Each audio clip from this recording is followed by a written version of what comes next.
Bonjour et bienvenue sur le podcast Explore Japon, le podcast qui explore le Japon sous toutes ses coutures. Des conseils voyages, de la culture ou bien de la vie de tous les jours en passant par l'apprentissage du japonais, partons ensemble 2 fois par semaine pour ce magnifique pays qu'est le Japon. Annyeonghaseyo! Aujourd'hui dans cet épisode on va être un petit peu plus positif que dans les 2 derniers. Là où j'avais comparé les Japonais et les Coréens, où j'avais été très négatif sur les Coréens, et sur celui sur les cafés à Busan où j'ai pas été vraiment hyper hypé. Là, on va parler des coffee shops que j'ai bien aimés dans la ville de Séoul. Et la première chose qu'on peut noter à Séoul, c'est que les cafés sont vraiment nombreux. C'est même hallucinant de voir le nombre de cafés partout. Il est pas rare dans une petite rue ou dans un périmètre de 2-3 rues de voir des dizaines et des dizaines de cafés les uns sur les autres.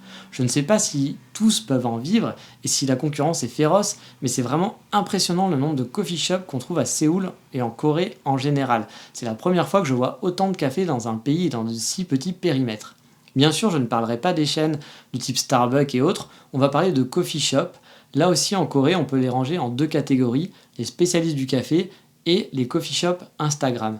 Car les Coréens adorent leur image et aiment renvoyer une image cool d'eux, ils adorent se prendre en photo.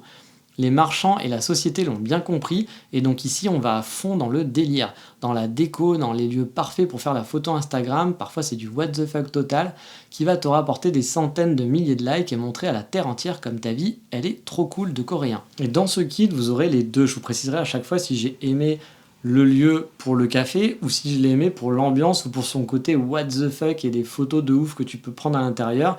Et il y a aussi le côté gâteau car ça rentre en compte aussi, vous savez que j'adore les sucreries et les gâteaux. La liste va être totalement dans le désordre, mais les lieux seront sur la fiche de l'émission. Bien entendu sur le site Explore Japon comme d'habitude, pour que vous puissiez les retrouver. Et ah oui, je n'y connais rien en prononciation coréenne, vous l'avez compris. Donc je m'excuse pour toutes les erreurs de prononciation. Pour ceux à fond dans la langue et dans le pays, vraiment je m'excuse à chaque fois, mais je ne sais pas du tout comment on prononce cette langue et c'est très compliqué pour moi à chaque fois de lire les lieux, c'est vraiment galère.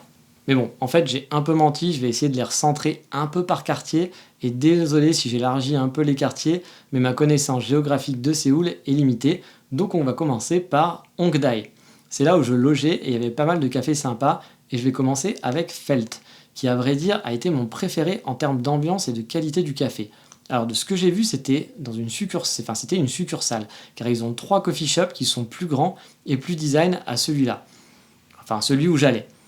Celui où j'allais était tout petit, blanc, brut de décoffrage, dans une petite ruelle avec des bancs tout autour, pas de table. Et j'ai beaucoup aimé le café car les gens qui venaient ici venaient pour le café et pas pour Instagram. Et honnêtement, dans les cafés à Séoul, ça peut être un peu parfois pesant de voir des gens qui sont là juste à se prendre en photo. Alors au Japon aussi, ça existe, il y a beaucoup de photos, mais la Corée, c'est quand même le niveau au-dessus là-dessus. Enfin, c'est vraiment le niveau au-dessus, je pense, par rapport à tous les autres pays. Le café était vraiment très bon, en plus c'était ma pause préférée. J'y suis retourné 3-4 fois, je recommande donc chaudement d'y aller parce que c'est vraiment mon coffee shop, mon coup de cœur à Séoul. Je n'ai pas pu essayer les autres endroits de la marque, mais j'aurais bien aimé les tester. Mais finalement, j'ai découvert un peu tard leur existence. Autre petit bon point que j'ai aimé, c'est qu'ils ont une collection de vinyles qui passe avec de la super musique du type The National, Radiohead, parfois électro, parfois folk. Et c'est vrai que c'est pas un truc pour la fan de pop ou de K-pop, mais du coup ça change parce qu'en Corée, la K-pop, il y en a quand même un peu trop, à mon goût hélas. Mais cerise sur le gâteau en plus, c'est que ces vinyles, vous pouvez les choisir. C'est-à-dire qu'il y a la collection de vinyles, vous pouvez prendre un disque, le déposer à côté de la platine et ils le passeront dès que le disque en cours sera fini. C'est vraiment une bonne ambiance et c'était vraiment chouette. Un autre lieu que j'ai vraiment adoré, et là c'est pas pour le café, c'est une scène qui s'appelle C27 Cheesecake. Bon, c'est pas un café comme je vous l'ai dit, c'est plus un magasin de cheesecake. Mais si vous aimez les cheesecakes, vous allez être gaga de ce lieu. Ils ont donc 27 cheesecakes différents, du classique, en passant par le cheesecake choco menthe Oreo, ou bien un cheesecake à la fraise, cheesecake façon tarte au citron, il y en a un à la pistache, bref, il y en a 27, je vais pas tous vous les lister. Et en plus, les lieux sont assez fous.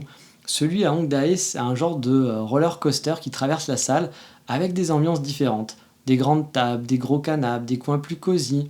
Mais celui à Gamgam, là, on passe le high level. Vraiment, c'est du high level. J'ai halluciné. C'est un immeuble de 5 étages, ayant un design spécial à chaque étage. Il y a même les salles qui sont décorées de façon différente. Parce qu'en gros, c'est pas un étage avec 75 chaises. Non, c'est que dans chaque étage, il va y avoir des coins un peu grands et des coins plus feutrés. C'est vraiment hallucinant. Comme je vous le dis, il y a même des salles qui sont voilà, donc décorées de façon différente et on peut très bien avoir une salle semi-privative pour 4 ou 2 personnes ou être dans un truc genre une cuisine ou bien dans une salle remplie de fleurs du sol au plafond.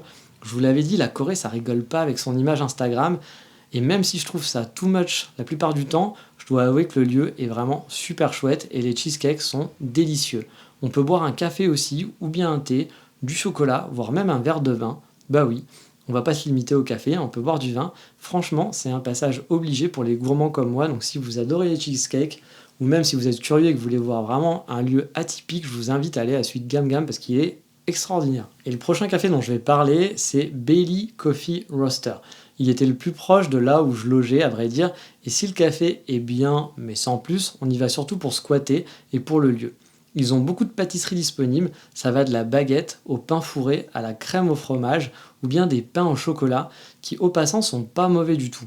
Et le lieu là aussi est impressionnant. Au premier étage, c'est un grand café assez classe, mais c'est au sous-sol surtout que ça se passe. Là, on arrive, il y a à peu près 2 étages plus bas, donc en gros c'est du sous-sol mais à 2 étages plus bas, avec une hauteur de plafond sous plafond qui est énorme. Au fond de la salle, on peut voir l'espace où ils torréfient le café, et à côté, il y a une cuisine pour les trainings de café, où ils doivent donner des cours, je suppose, le week-end ou des choses comme ça. Mais la salle a été parfois ouverte le week-end, justement. Parfois, elle était fermée. Et donc, quand elle était ouverte, on pouvait se poser sur la grande table avec tous les ustensiles de café qui étaient à disposition. Donc, c'était assez chouette. La salle, sinon, est très grande et spacieuse, avec là aussi de grandes tables, des prises pour les laptops ou des tables pour deux. Et la particularité du lieu, c'est d'avoir un espace en forme de gradin pour se poser avec des gros coussins. C'est vraiment chouette. J'ai squatté 2 après-midi là-bas pour bosser avec mon laptop. Et c'est plutôt cool pour ça. Je vous invite à voir les photos que j'ai mises sur la page de l'émission pour vous faire une idée du lieu, parce que là aussi, il est assez atypique. Et on va continuer toujours dans le quartier avec 3 cafés très proches. Le premier, c'est Beans Brothers. Le café, là aussi, est très grand. Je pense que les loyers ne sont pas les mêmes qu'à Tokyo, vu les espaces des coffee shops. Il y avait un large choix de pâtisseries. Là aussi, le café était plutôt pas mal. Bean Brothers, a priori, c'est une chaîne. Ils ont d'autres cafés, dont un à Gam Gam. L'autre très connu aussi, qui est tout proche, donc il n'est pas, par contre, qui a un autre café, il s'appelle Anthracite. Eux aussi ont un autre coffee shop dans un autre quartier de Séoul. Là, on est dans de l'industriel brut de décoffrage, instagrammable à mort. Le café n'est pas mauvais et les pâtisseries aussi, c'est un bon coin pour manger et se poser. Et le truc cool à savoir, c'est que beaucoup de cafés ferment à 23h, voire à minuit à Séoul. Donc pour se poser le soir, on peut très bien prendre un café et une pâtisserie, voire parfois de la bière dans certains coffee shops. Mais attention, ce n'est pas le cas dans tous. Par exemple, Felt, mon coffee shop préféré, il fermait à 18h. Mais mine de rien, c'est un truc que j'ai bien aimé en Corée, c'est de pouvoir aller au coffee shop le soir, parce que c'est vrai que ici, les coffee shops, sauf si on est Starbucks, mais je veux dire, les petits coffee shops au Japon, souvent, en tout cas à Kyoto, on fermait à 19h. C'est vrai qu'à Tokyo, il y en a quelques-uns qui vont faire bar le soir, mais voilà, à Séoul, ouais, c'est vrai qu'à Tokyo, il y en a quand même quelques-uns qui ferment tard. Donc ça, c'est vraiment quand même un avantage. Mais c'est vrai que par rapport à Kyoto, moi ici, j'ai pas du tout ce genre de coffee shop. Et je vous avais dit qu'il y en avait vraiment 3 côte à côte, là ils sont quasi vraiment côte à côte. Le troisième, c'est Perception. Là, on est un peu moins dans la démesure niveau taille, mais le café était très bon et j'ai pu manger un financier qui était vraiment très raffiné pour l'accompagner. L'ambiance était plutôt calme, un petit peu snob, et le plafond était vraiment design. J'ai bien aimé me poser là-bas, même si l'ambiance était, je dois l'avouer, un petit peu froide. Mais franchement, pour être au calme, c'était une bonne pause café. Et on va rester dans le quartier, je vous ai dit, il y a beaucoup de coffee shops à chaque fois partout. C'est Five Brewing. Le lieu est plutôt chouette et grand, et il ouvre tard lui aussi. On y boit un bon café, il y a même un choix assez grand pour ceux qui aiment les cafés filtres. Le lieu fait vieux et brut de décoffrage, mais on est assez bien installé et c'est un bon spot finalement pour se poser. Ensuite, on va faire un des plus connus de Séoul. Un peu une institution pour ceux qui aiment le café et les viennoiseries, c'est Fritz. Alors Fritz, ils ont 3 coffee shops sur Séoul. Un qui est à Gam Gam, que j'ai essayé, un autre dans un coin un peu moins touristique vers le métro Mapo, et l'autre par contre dans un spot hyper touristique vers le Bukchon Hanok Village, encore une fois désolé pour les prononciations, que je n'ai pas testé car il était fermé ce jour-là. Car c'était le nouvel an chinois, pas de chance, du coup il y avait plein de choses de fermées et je n'ai pas pu l'essayer. Mais j'ai quand même essayé les 2 autres Fritz. Et Fritz, on y trouve du bon café filtre et de très bonnes pâtisseries. Il faut dire que dans le café en Corée, si vous aimez les viennoiseries, vous en serez pas déçus. A priori, chez Fritz, il y a de très bons pains au chocolat. Enfin, je dis a priori, non, c'est pas du tout a priori, les pains au chocolat sont vraiment très très bons, j'en ai mangé 3-4 et c'était vraiment pas mauvais. Mais il y a même des kouign-amann et on a des croissants fourrés à la framboise. Et les croissants fourrés à la framboise, j'avoue, c'était aussi très très chouette. On peut même acheter des baguettes. Donc si vous êtes en manque de France et de baguettes, on ne sait jamais. Le pain c'est la vie, soyons honnêtes. Vous pouvez aller chez Fritz et franchement, je l'ai pas testé la baguette, mais ça avait pas l'air mauvais. L'ambiance est pas du tout hipster par contre, du genre blanc immaculé, etc. Mais ça fait plutôt vieille cantine, un peu vieillot, mais ça a un petit charme mine de rien. Et de toute façon, il est calculé, hein, soyons honnêtes, je pense que c'est pas fait semblant. Surtout que d'un point de vue marketing, ils gèrent vraiment, vraiment bien leur marque. Ils ont un logo super chouette, ils ont plein de goodies, leur paquet de café, pardon, ils ont un super design. Bref, c'est pas des débutants. C'est un café que je conseille fortement d'essayer pour l'ambiance et tout le reste. Felt reste mon café préféré, mais j'ai passé de très bons moments dans les Fritz, eux aussi, et du coup, les Fritz ferment tard. Donc ça aussi, c'était chouette. Je suis un jour allé à Fritz à partir de 20h, et j'étais surpris de voir que les Coréens, à 21h, ils prenaient encore du café avec un pain au chocolat, que le café était rempli le soir. J'y suis allé au total, je crois, 4 fois, et 2 fois le soir, et les 2 fois, c'était rempli. Vraiment, Fritz, je recommande, c'était une très bonne adresse. J'ai testé aussi un autre café qui s'appelle Namusahiro, je ne sais pas comment on le prononce, Namusahiro Coffee. C'est un café dans un cadre vraiment sympa, dans une petite vieille maison avec une cour intérieure et même une genre de mini-salle à mi-étage qui donnait une vue globale sur la petite cour intérieure et sur la partie où travaillaient les baristas. C'était assez rigolo comme espace. Et c'est en plus, c'était cette partie à mi-hauteur, c'était une espace où on enlevait ses chaussures comme au Japon. J'ai franchement bien aimé le lieu, le café était normal, pas extra, mais pas non plus mauvais. Mais le lieu, franchement, était vraiment chouette pour se poser. Ça donnait un genre de U, si vous voulez, où on accède à l'autre salle en traversant la cour intérieure. Ça avait un vrai petit charme, c'était vraiment mignon. On n'y va pas trop pour le café, mais on y va plus pour le lieu, je dois avouer, qui était vraiment, vraiment chouette. Mais bon, on ne sait jamais. Bah oui, vous allez me dire de quoi il parle, pourquoi il dit on ne sait jamais. On ne sait jamais, c'est le nom d'un café que j'ai fait en fait. Et c'est un café vraiment Instagrammable. Et oui, c'était vraiment écrit on ne sait jamais en français. C'est un café, donc comme je vous disais, qui est Instagrammable à souhait, car c'est un ancien bain de pied transformé en coffee shop. Du coup, vous pouvez vous asseoir dans les petits gradins et avoir les pieds dans un bain de pied, sauf qu'il n'y a plus d'eau. Côté style, c'est vraiment super chouette. Côté pâtisserie, c'était vraiment pas mauvais aussi, je dois l'avouer. Par contre, le café était assez lambda. Mais bon, honnêtement, j'ai bien aimé faire ce café. En plus, c'était un très mauvais jour pour moi. C'est le jour où j'ai eu la police qui m'avait contrôlé pour le Airbnb. Mon autre Airbnb m'avait annulé parce que j'ai vraiment eu plein d'emmerdes en Corée. Je vous dis, la Corée, c'était pas fait pour moi, hein. Avait annulé ma réservation. Ça a été du coup un petit moment tranquille dans ma journée, un peu mouvementée. Et franchement, c'était pas gagné de me faire passer un bon moment à ce moment-là. Et ouais, j'ai vraiment bien aimé. Et si en plus vous voulez faire un peu de l'Instagrammable, celui-là, franchement, il va être vraiment, il va être dans votre top priorité. Et si vous êtes toujours dans l'Instagrammable, vous en avez un autre à côté, donc les fameux anthracites dont je vous ai déjà parlé, qui lui par contre est gigantesque et qui n'est pas très loin de on ne sait jamais. Et car toutes les bonnes choses ont une fin, on va aller vers le dernier café de la liste qui s'appelle Loke Coffee. Mais celui-là était vraiment, vraiment chouette.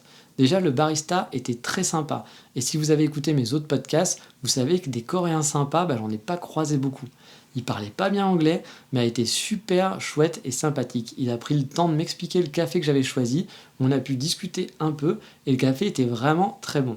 Le lieu, quant à lui, était vraiment agréable aussi. Une grande pièce avec des canapés tout le long des murs et une grande table coupée en deux en diagonale qui permettait de traverser la pièce. C'était un peu bizarre, mais j'ai bien aimé en fait le concept. Je vous ai mis les photos sur le site Explore Japon comme d'habitude et bien sûr le Google Maps qui va bien. Le café était situé dans le quartier de Seongsu, je crois. Et vous verrez sur le Google Maps, j'ai toujours du mal moi, avec les noms coréens, mais je crois que c'était Seongsu.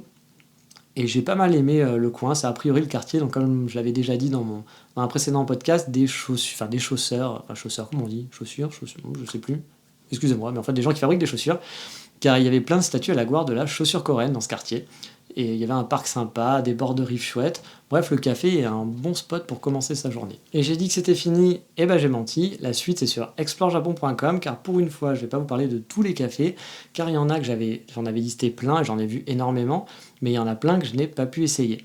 Donc je vous ai fait une liste de cafés qui avait l'air assez cool, et je vais vous les ranger par catégorie du genre Instagrammable ou café qui avait l'air bon a priori, avec un petit commentaire de pourquoi j'avais ciblé ce café. Alors je les ai pas testés, mais si vous voulez les essayer, vous aurez une petite liste en bonus sur le site. Bref, rendez-vous sur le site pour une liste de 15 cafés supplémentaires. dont certains qui avaient l'air vraiment chouettes et que j'ai pas pu essayer car c'était férié ou fermé les jours quand je suis passé dans le quartier, j'ai pas eu de chance. Et voilà, on arrive bientôt à la fin des Explore Japon spécial Corée, c'est hors série, avec le dernier épisode qui cette fois parlera de mon ressenti sur la Corée. Les choses finalement que j'ai aimées, les coins que j'ai vraiment bien aimés, les trucs que j'ai pas aimés et quelques anecdotes que j'ai pu vivre pour clôturer ce hors série sur la Corée. Vous l'aurez compris, j'ai pas été un grand fan de la Corée, mais quand même, ça reste un voyage sympa à faire. J'ai peut-être pas eu de chance avec les Coréens un jour-là, c'était peut-être l'hiver, c'était peut-être à cause de je ne sais pas quoi. Peut-être que c'était ma gueule qui n'allait pas, j'en sais rien. D'autres personnes m'ont dit qu'ils n'avaient pas aimé aussi la Corée, c'est très partagé. En fait, j'ai la moitié des gens qui adorent la Corée et l'autre moitié qui détestent comme moi le pays, qui n'ont vraiment pas eu une bonne impression du pays. Surtout des gens finalement, en fait, c'est surtout ça qui nous agace souvent. Mais de toute façon, tout ça, je vais en parler dans le prochain épisode. Je vous dis à bientôt, ciao, bye bye.